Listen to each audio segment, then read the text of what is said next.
It is October of 2021, and the bike parts supply situation is dire. And you're probably looking around for a bike frame, and I was. It took me a while to find this one. I bought this off of randombikeparts.com. It was about $100. So the frame, I want to give you sort of a quick overview of the frame and what I think about it. I'm not a professional cyclist. I'm not really a gear snob. I just like riding bikes. So I'm going to talk a little bit about the things that I like and don't like about this frame. Is it good? Is it garbage? Well, it's $100. So what are you expecting here? So what I've got is this Battaglin Speed frame. It is a company that appears to just make steel bikes now. They haven't made this bike in several years, it looked like. This one is a 51 centimeter. Top tube length is like 53, so it will fit me at 5'9" pretty well. I've got some old scabby wheels and seat posts and bars and stuff like that. And a stem or a fork that I bought off of eBay. I'll maybe talk about that separately.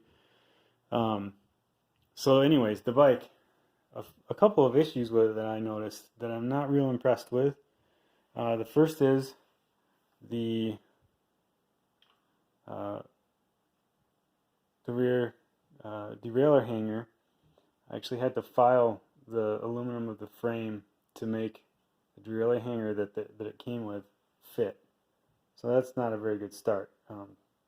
Typically these are a really nice fit on the frame, and I've had like a frame from Nash Bar and other sources that these always fit perfectly. It doesn't make me feel great about the quality of the bike when you see that.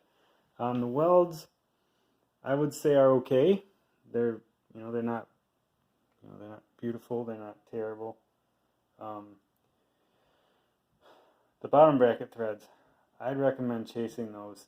It was real tight to get this bottom bracket in. This is just a Shimano Octalink 2, I think, probably is what it's called. Road type bottom bracket. I'm probably going to take that back out and cut one of my bottom brackets that I've got, a steel one or something, and cut some slots in it so I can clean those threads up a little bit. Thread it back in there and clean it back up. So not particularly impressed with that. I mean, it'll assemble, it'll be fine, but just know there's a little bit of extra stuff to do there. It came with a seat post clamp, came with a derailleur hanger, also came with the screw and the bracket to go underneath the the cable guide on the bottom, so that's good. Did not come with adjusters for the cables, the cable stop adjusters that you typically want to see. Now, I don't know if you can see this. You should be able to. But the decals on here are under the clear coat, which, that's fine. I don't mind them. They look fine. The issue, at least the style looks fine, but the execution is not that great. If you look here, you can see right there, so right there, there's actually a wrinkle in the decal where they applied it, and right there too. And then they put clear over it, so you can't even correct that. This one here has a wrinkle too, if you can see that. The T's have some wrinkles on them. I'm not terribly impressed with that. Kind of sucks. It's got a 31.6 millimeter seat post, so I had to get a new seat post. This is something I came up with from a used bike parts store. It says Race right on it, so that's got to be good, right? Now we got some old SRAM rival brakes that I dug up. So I'm trying to build this thing up. Probably won't be ready to go until the spring, but I'm kind of making slow progress on it. I don't have a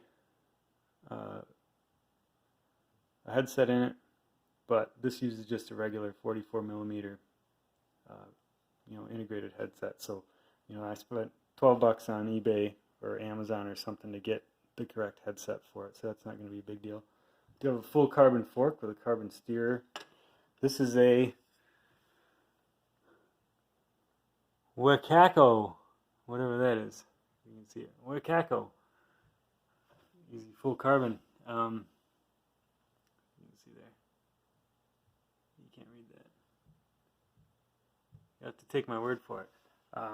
You know, this is like a $40 to $60 fork, full carbon fork that's about 350 grams. Should work fine. You know, once I get this all going, I will do a quick review of the frame and the fork. The wheels are just, you know, stuff that I had lying around more or less. So that's a quick overview of the Battaglin Speed frame if you're thinking about buying it. I think it's worth it. If you're in that $100 to $200 range, or under $500 range even, I think it's a decent frame. Just know you're not going to just put it all together because you got a couple things you got to deal with. And if that decal is going to bug you, they're probably all like that. So don't hold your breath that it's going to be anything different than what I've got. Otherwise, I'll show, you know, tire clearance looks like it's going to be pretty good in the back, and you know, even down here, there's just miles of clearance down there. So I'll probably put a 28 on this and see how it works. So yeah, there you go.